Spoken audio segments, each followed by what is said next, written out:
Okay, guys, it is time for the next video in the Dave Canales press conference breakdown extravaganza. That's my first take. God, that took me so long. I am super happy about this. Dave Canales is coming out, giving us some heaters, telling us exactly what's going on with the offense, defense, and of course, about our franchise quarterback, Bryce Young. So buckle up for this one. This one's going to be a fun ride right here on Roll Coverage. Hey, I thought it was all over. Nope. They roll coverage.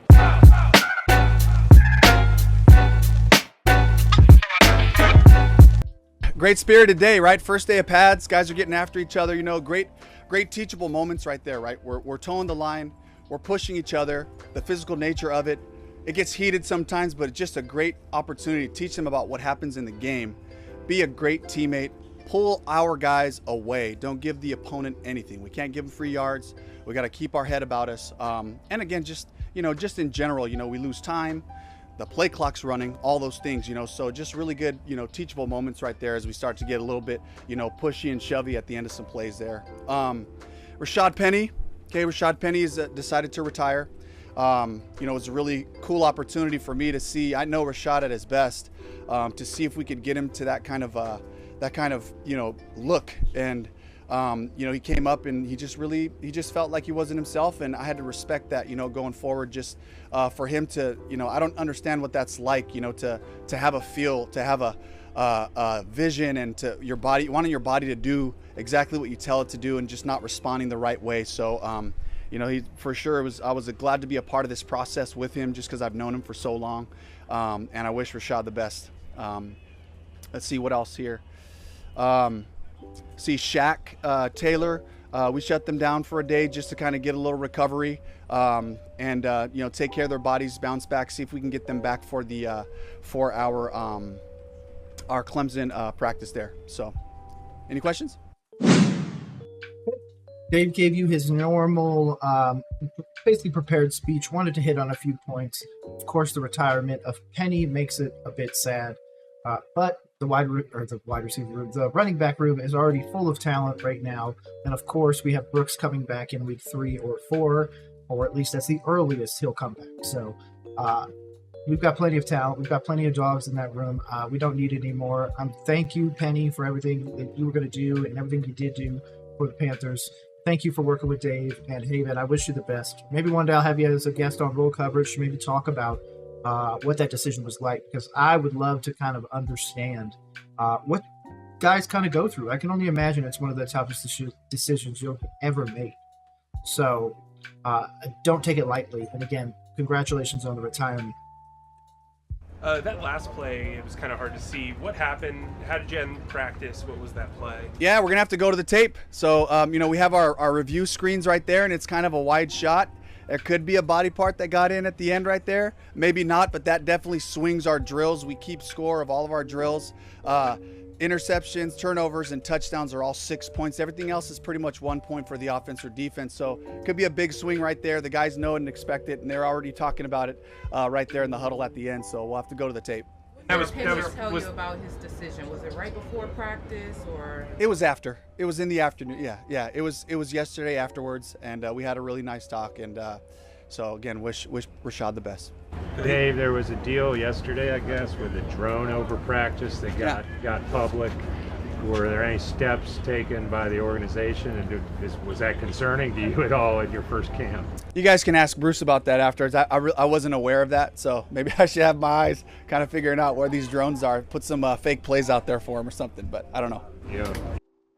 It was just a Panthers fan, somebody from one of the organizations. So, yeah, you can go find that video everywhere. You didn't know that? No. I'm sure you talked about Trevin. What are you looking for him in his rookie year? What do you expect to get out of him? Yeah, so big, strong, and fast. He can really fly. So when he starts flying around, I know that he's starting to get the defense. He's starting to get comfortable with the calls, where he's supposed to be, his alignment and all that stuff. As young guys' wheels are turning, you can see them overthinking, sometimes processing. He's still kind of teetering in that mode. So really looking for him to settle in so we could see him big and fast every play. Yeah, he's one of the big ones. Dan Morgan said that Trevin could be a very pivotal linebacker. He could really get in there and do some stuff like he did, like our soon-to-be Hall of Famer Luke Kuechly did. So there's so much opportunity. But I expect him, since he's a third-round pick, to actually make a measurable contribution this year. And if he doesn't, I don't know why we drafted him so high. Let somebody else take that. He's got a big boomer bust, in my opinion. A lot of the draft profiles for Wallace placed him in a category where he didn't really understand NFL offenses, the speed or anything, to a level that it literally had to be called out. So that's something to think about as well. Your message, even before practice, to players about fighting skirmishes or whatever? My message to us is we have to be able to practice hard. We have to be able to bring everything we got between the whistles. We got to have the hitting. We got to have guys fitting up blocks the right way. We got to have the physical nature of our play to be able to make our team and to figure out who can do what. But we also got to handle the flip side of it, right? Is we're going to push each other, all the way through the echo of the whistle. We have to get our minds, wrapped back around what's best for the team once that play's over. So that's been my message generally. Dave, most training camp practices, it's really hard for that third group to get reps, especially at quarterback. Jack's had quite a few amount of reps, especially today. Yeah. Why is that important to develop that guy who is deep down in that pecking order right now? Yeah, for me, it's about evaluating every player that we have. And we're going to ask our guys in preseason, we're going to ask everybody to play. So those threes have to be ready to function and really just at a basic level to be able to evaluate an offensive play. We got to get the ball snapped on time. The exchanges are critical. We've been a little bit sloppy. So the more ops I can give them now, the more we can evaluate everyone when we get into these games. That's really what it amounts to, And yes, I want the product to be good and all that, but it really gives us a chance to evaluate when we're operating, and we're functioning. So it only happens out here. We can't just make that up and assume that they're going to be able to do it once we get to preseason games. What's your opinion on the emergency third QB rule? You've talked a little bit about what you want in a third QB, yeah. But just generally when it comes to the rosters, what is your opinion? Yeah, it's invaluable. I think we saw some examples around the league last year where teams got really thin with their quarterback room, and then all of a sudden you're pulling somebody from outside of the building that you haven't really had a chance to talk about your scheme and all that. And sometimes they can get it done because they're pros, but it really helps you, if you can afford to have that extra person available for the emergency type of situation. That's interesting. But where does he go with it? I hope he picks another guy that's close to Bryce. 6 foot at most, maybe 6'1", pocket passer, and gets him to understand the scheme. Of course, we have Dalton, who is a great mentor for Bryce. But obviously we're having the concern now is, should Dalton be playing while Bryce learns, or should we continue down the path of Bryce playing and figuring it out on the fly? Obviously, Dalton came in last year and threw up a 300-plus yard game, and we did pretty well in it. So it's going to be something that kind of nags at people. Again, I do think that Bryce is the franchise quarterback, at least right now. If we end up with 3 games win at the end of the year, then I could see a scenario where the owner wants us to move off, but I still don't even think that's the right decision. Bryce deserves this year and probably part of next year. And if it's not, then he's been given 3 full years as a starter. I just don't see that happening, though. I see him being in this league for a while. This is going to be the guy that has to kind of make it happen, though. So, J.C. Hornet kind of had the rule of the day when it comes to the one-on-ones a little bit. It seemed like there was almost kind of the punchback from the wide receivers today, especially in the early periods. How do you like that iron sharpening iron with both sides of it? I love that. Just the opportunity for, you said it, iron sharpens iron. We make us. That's kind of the saying that we use around the building, is if you bring your best, you're not trying, the point is to just come out and try to beat the guy across from you. If you bring your best and your opponent brings their best, then our whole play elevates. That's the mentality we want, really. So it doesn't become about just beating a guy. It becomes, can I execute at my best ability, at my highest level? And if we're all doing that as a team, just think about how that elevates the quality of football that we have, is when we get these matchups and people are bringing everything they have. You notice the difference in the running back room with no Rashad in there? I mean, that obviously means one spot comes open. Guys like Miles can potentially elevate their play. Too early to tell. Yeah. You learned about the depth on the offensive line. I mean, you talked about safeties yesterday, but with Taylor not practicing today, Damian was kind of in and out yesterday. What do you know about that group? Yeah, great to see Badara Traore out there with the ones working at tackle. big matchup for him, right? He's got to block Clowney over there on the right side. So again, just an opportunity for him to elevate his play, to pursue his best, to see how he fares against those guys. And really, just being able to have that depth, and Josh Nijman will come back to us at some point too. We're counting on him to really add some depth there at the tackle position.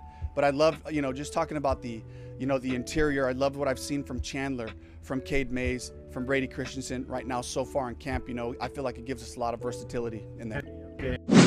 And I think that's going to be something we need. Moving forward, the offensive line is going to continually be a point of contention for many fans. And I need to see them play what they're paid like.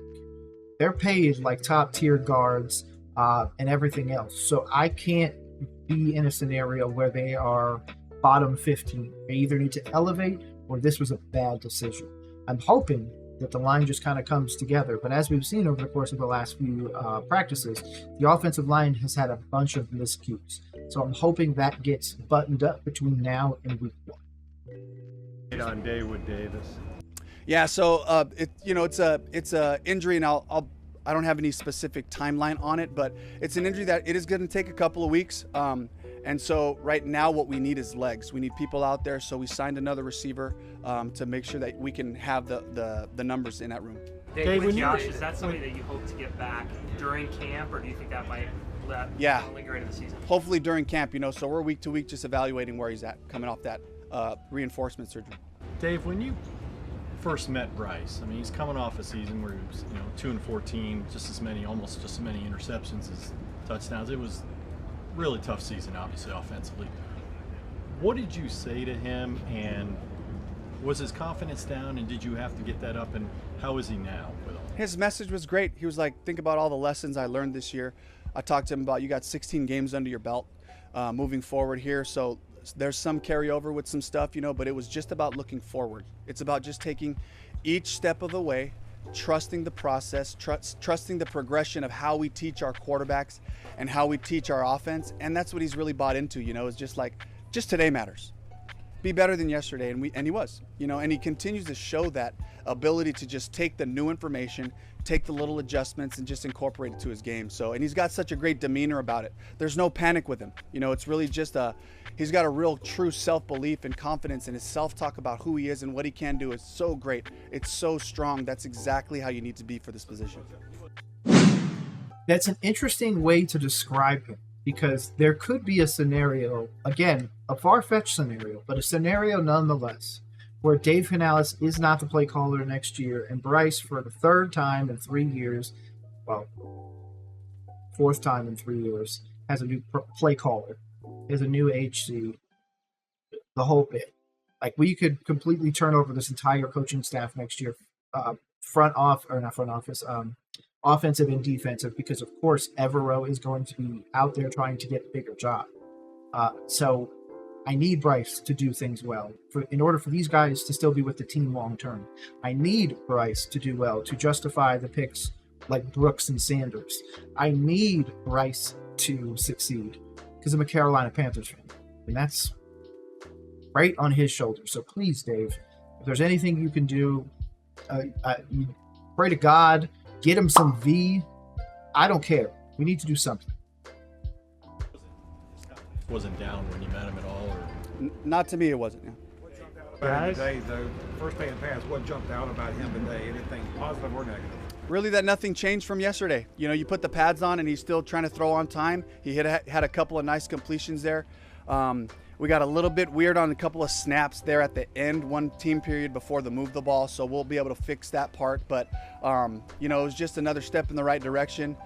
Some good play action shots he took, and just seeing him operate and feeling more and more comfortable in our system. Will everybody be required to take the bus to Clemson? Is that how we're... Yes. Yeah, we're going to go there as a team. This is a team function, an opportunity to just practice being together on the road, kind of, even though it's with our Panthers family and Panthers fans, it still gives us that you're not sleeping in your home, you're not at our normal hotel room. It changes the environment, and then see if the guys can execute with that response. Dave. When are we going to actually make a one Carolina and go to the University of South Carolina? What about NC State? We're the only professional football team in the Carolinas, yet we are only going to Clemson? Just a question. Just a question. You're a really positive guy, and as a positive guy, you're around a group that a lot of people that were here last year had kind of underwhelming seasons or adversity or whatever, and it seems like some of those guys, maybe Mingo, Sanders, are using that as motivation. When guys focus on, let's say, hypothetically naysayers or poor production the year before, how do you kind of guide them as a leader to not dwell too much on that? Yeah, that's just, it's the wrong process. It's the wrong approach to take. Our guys aren't really there.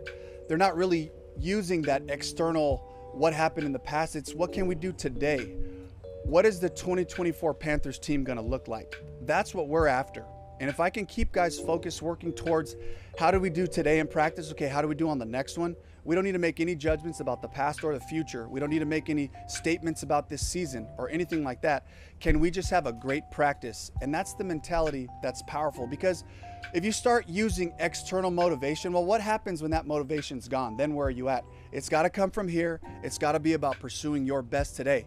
Now, guys come in and I see a couple of guys who are just really focused to find their best, and I'm just trying to capture that part.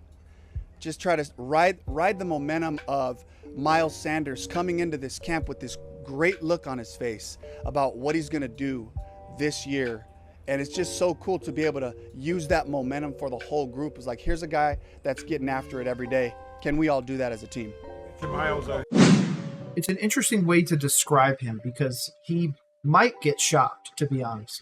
So it's interesting to have Dave, of course, with this face, hilarious, to say that. It could be an interesting one where they want to get Miles Sanders a lot of touches early to drive his price back up, so this way he is more tradable. Or is this something where we're finally going to see Chuba move on to another team, and it's going to be Miles Sanders and Jonathan Brooks eventually to switch once Brooks becomes healthy? He apparently had some words for the media when he came over after a touchdown or something that day. What have you noticed in that? Is there an attitude to get his job back, or what do you see out of it? I didn't hear it, so I don't know. Dave, is this a day, you go through OTAs and all the time just in helmets and it's mental reps? Is this like a holiday? Pads on? Does it feel like real football? I mean, it's fantastic, but hopefully we had 3 really good days before this, of flying around. I try not to make any one thing different than the other ones. It's the same thing with games. If you were to tell me that preseason 1 isn't the most important game for a lot of the guys on our roster, you know what I mean? Like this is their opportunity. This is their shot. And I try to approach every game that way, every practice that way. Well, all of a sudden, hey, we got to turn up now. We got to really go now. That's just the wrong mentality. It shouldn't matter about the opponent. It shouldn't matter about the time of year. This is the only one we have. Can we capture it? Can we go for it? We happen to have pads on today. We got some new information about how to handle the physicality and not take it personal. That's a great teachable moment right there. But I try to push them hard every morning. I try to get up in the morning and tell them, man, this is such a great day. We got a little bit shorter practice. We're going full speed. Take advantage. Find your opportunities to make it a game rep. If we extend the practice by 20 minutes, then let's go 20 minutes longer and let's go just as hard. So if we can have that type of mental fortitude and that mentality, then every moment becomes critical. Every moment becomes important. So hopefully that's the message. I feel like there's so many subtle nuggets in there. He's just giving me the vibe of yeah, I want these guys to succeed and all that other stuff, but why are we really trying to push the guys that were this might sound or come out the wrong way, but why are we trying to push those guys at the very bottom to the top right now when we need our top guys to actually be able to hold water? Maybe I'm just thinking too much about it. Again, Dave Canales extravaganza. Got a ton of these breakdowns coming out, and I'm literally watching them back to back to back. So make sure you watch them back to back to back. There will be a playlist in the description below. Yeah, he's just got a lot of opportunity, but I'm not really sure that opportunity should be wasted on some of the guys that actually need the reps that are a little bit higher in the depth chart. Keeping score, yeah. Offense and defense, is there a prize at the end of camp, or is there anything that they're building towards, or is it just motivation? And yeah, the thing that you'll learn about these competitors out here is it's just got to have a score. and all of a sudden these guys just go crazy. It could be ping pong, it could be trivia, it could be the practice field, and all of a sudden they're arguing, was it a catch or was it not? And that's the nature of this level of football. These guys are highly competitive individuals. You just got to put some stake out there, and all of a sudden everybody's just going for it. So, and I truly believe in it. You know, I saw it, you know, in person. It's like, you wouldn't think, right? The 10-year veteran is like, oh, here we go again. No, you put a score up there and all of a sudden they go, you know, so it's something I really love. And it brings a lot of energy to our meetings. Thank you. You know what, Dave? Thank you. This is another banger of a press conference. Dave Canales is out here giving us the information we're looking for. We're out there looking for dogs, number one. We're out there looking for dogs that are trying to win in everything. I don't care if it's amount of times gone to the bathroom, put a score up there. These guys are going to go win. And of course, I need this Bryce Young development to get supercharged. If we had a Red Bull sponsorship, I would want him shipped a keg of it every day. I don't care. Dude is going to either light it up or get lit up. I think it's going to be the latter. I think he is going to be able to really do some things on offense, especially with these weapons that he's been given. I'm hoping, of course, Xavier and his lower extremities don't hold him back. I'm hoping Adam's age doesn't hold him back. Deontay is going for a contract, so I'm super excited about that. And of course, we have the injury to Brooks. That's gonna take time. But hey, Sanders, you'll be tight end one in no time. And you heard it right here from me, Nick at Roll Coverage First. Make sure you subscribe. Make sure you check out everything. Otherwise, have a great rest of the day. Peace.